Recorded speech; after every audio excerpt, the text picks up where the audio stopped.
मध्य पूर्व में अमेरिका और ईरान के बीच चले करीब 39 दिनों के भीषण संघर्ष की जो तस्वीरें अब छनकर बाहर आ रही हैं, उन्होंने पूरी दुनिया को स्तब्ध कर दिया है।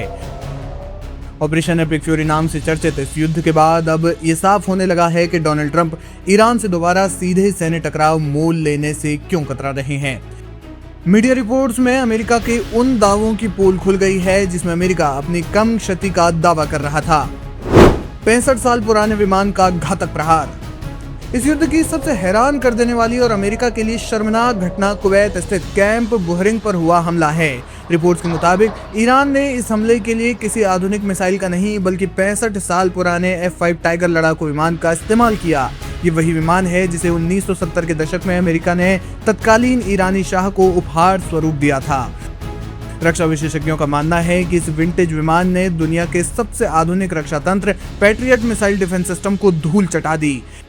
ईरानी पायलट ने नेप ऑफ द अर्थ तकनीकी का इस्तेमाल करते हुए विमान को जमीन से महज कुछ फीट की ऊंचाई पर उड़ाया, जिससे वो अमेरिकी रडार की पकड़ में नहीं आया। और जब तक अमेरिकी सेना को खतरे का आभास हुआ, तब तक ये पुराना शिकारी अपना काम करके गायब हो चुका था। रिपोर्ट्स में स्पष्ट रूप से कहा गया है कि पेंटागन ने युद्ध के दौरान हुए असल नुकसान को वैश्विक स्तर पर छिपाने की कोशिश की। शुरुआत में केवल मामूली चोटों की बात कही गई थी, लेकिन अब पता चला है कि कुवैत, सऊदी अरब और इराक में स्थित कम से कम 17 अमेरिकी ठिकाने ईरानी हमले की जद में आए। इन हमलों में न केवल बुनियादी ढांचे का नुकसान हुआ, बल्कि अमेरिका के महत्वपूर्ण संचार सैटेलाइट टर्मिनल और अरबों डॉलर के ANTPY-2 रडार सिस्टम को भी नष्ट कर दिया गया। रिपोर्ट्स के मुताबिक इस 39 दिवसीय संघर्ष में अमेरिका के करीब 15 सैनिकों की जान गई और 500 से ज्यादा घायल हुए। इस युद्ध की इन असली तस्वीरों ने अमेरिकी जनता और प्रशासन के भीतर एक डर पैदा कर दिया है। राष्ट्रपति डोनाल्ड ट्रंप अब ईरान के मामले में रक्षात्मक मुद्रा में नजर आ रहे हैं। इसके पीछे मुख्य कारण और आर्थिक रणनीतिक दबाव है। युद्ध के केवल 39 दिनों में पेंटागन पर अतिरिक्त $200 बिलियन का बोझ पड़ा है। ईरान द्वारा होर्मुज जलडमरू मध्य में लगाए गए ट्रांजिट टैक्स और तेल की सप्लाई में बाधा ने वैश्विक बाजारों में भी हड़कंप मचा रखा है। ईरान ने ये साबित कर दिया है कि युद्ध केवल सबसे महंगी तकनीक से नहीं बल्कि सही समय पर सही रणनीति से जीता जाता है। 65 साल पुराने F-5 विमान और हजारों की संख्या में लॉन्च किए गए सस्ते ड्रोन्स ने अमेरिकी डिफेंस बजट के सामने बड़े सवाल खड़े कर दिए हैं। यही वो खुलासा है जिसने ट्रंप प्रशासन को अपनी रणनीति बदलने पर मजबूर कर दिया है। अब वॉशिंगटन के गलियारों में चर्चा इस बात की नहीं है कि ईरान को कैसे हराया जाए, बल्कि चर्चा इस बात की है कि इस अजय दिखने वाले दलदल से बिना और अधिक नुकसान के कैसे निकला जाए। मध्य पूर्व से आती ये तस्वीरें इस बात की गवाह है कि युद्ध का परिणाम हमेशा हथियारों की आधुनिकता तय नहीं करती। फिलहाल ईरान की युद्ध नीति से हर कोई हैरान है और दुनिया भर में तारीफ हो रही है।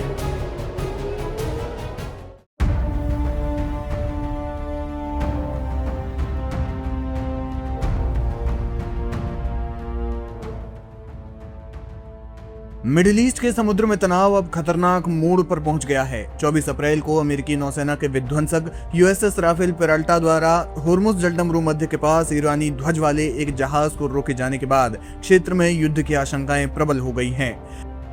अमेरिका की सख्त समुद्री नाकेबंदी और ईरान की ओर से आक्रामक जवाबी कार्रवाई की चेतावनियों ने वैश्विक ऊर्जा सुरक्षा पर सवालिया निशान लगा दिया है। ताजा तनाव की जड़ें केवल हालिया नाकेबंदी में नहीं बल्कि पिछले कुछ दिनों की घटनाओं में छिपी है। दरअसल USS राफेल पेराल्टा की इस कार्रवाई से ठीक पहले अमेरिका ने ईरान के एक अन्य प्रमुख व्यापारी जहाज को अपने कब्जे में ले लिया था। ईरान ने इस जब्ती को अंतर्राष्ट्रीय डकैती करार दिया और तभी से जवाबी कार्रवाई की तैयारियां शुरू कर दी गई थी। 24 अप्रैल की घटना ने जलती हुई आग में घी डालने का काम किया, जिससे दोनों सेनाएं आमने सामने खड़ी हैं। अमेरिकी सेंट्रल कमांड के अनुसार USS राफेल पेराल्टा ने ईरानी जहाज को उस समय रोका जब वो अमेरिकी चेतावनियों को नजरअंदाज कर रणनीतिक रूप से महत्वपूर्ण जलमार्ग से गुजरने की कोशिश कर रहा था। ये कदम ऑपरेशन एपिक फ्यूरी का हिस्सा है, जिसका लक्ष्य ईरानी बंदरगाहों की घेराबंदी कर उनके आर्थिक तंत्र को चोट पहुंचाना है। आधिकारिक आंकड़ों के अनुसार अब तक 34 जहाजों को इस नाकेबंदी के कारण वापस लौटने या मार्ग बदलने पर मजबूर किया गया है। अपने जहाज की पूर्व जब्ती और अब लगातार हो रहे नाकेबंदी से तिलमिलाए तेहरान ने इसे सीधे तौर पर युद्ध की घोषणा करार दिया है। ईरानी रेवोल्यूशनरी गार्ड्स ने स्पष्ट चेतावनी दी है कि अगर ईरान का तेल निर्यात बाधित होता है तो वो होर्मुज जलडमरू मध्य को पूरी तरह से बंद कर देगा, जिसमें और ज्यादा वो आक्रामक हो सकता है। ईरान की जवाबी रणनीति में कई तरीके शामिल हैं, जैसे ईरानी नौसेना ने होर्मुज जल मध्य के मुहाने पर अपनी सक्रियता बढ़ा दी है। अमेरिकी कार्रवाई के जवाब में ईरान ने भी पश्चिमी देशों से संबंधित व्यापारिक जहाजों को निशाना बनाना और उन्हें अपने नियंत्रण में लेना शुरू कर दिया। खुफिया रिपोर्ट्स के अनुसार जवाबी कार्रवाई के तौर पर ईरान ने महत्वपूर्ण समुद्री रास्तों पर सी माइंस बिछाने की योजना बनाई है। इस दोहरी नाकेबंदी ने पूरी दुनिया की नींद उड़ा दी है। वैश्विक बाजार में कच्चे तेल की कीमतों में भारी उछाल दर्ज किया गया है। चूंकि दुनिया का लगभग 20% तेल और भारी मात्रा में एलएनजी इसी मार्ग से होकर गुजरता है, इसलिए आपूर्ति में जरा सी भी बाधा वैश्विक अर्थव्यवस्था को मंदी की ओर धकेल सकती है। विशेष रूप से भारत जैसे देशों के लिए जो अपनी ऊर्जा जरूरतों के लिए इस मार्ग पर निर्भर है, ये स्थिति चिंताजनक है। फिलहाल खाड़ी क्षेत्र एक सक्रिय युद्ध में तब्दील होता हुआ दिख रहा है। एक तरफ अमेरिका अपने जहाज की जब्ती और नाकेबंदी के जरिए दबाव बना रहा है, तो दूसरी ओर ईरान भी अपनी संप्रभुता और व्यापारिक जहाजों की रक्षा के नाम पर जवाबी हमले के लिए तैयार है। अगर कूटनीतिक प्रयास जल्द ही सफल नहीं हुए तो समुद्र में छिड़ी ये जंग जमीन पर एक बड़े विनाशकारी युद्ध का रूप ले सकती है।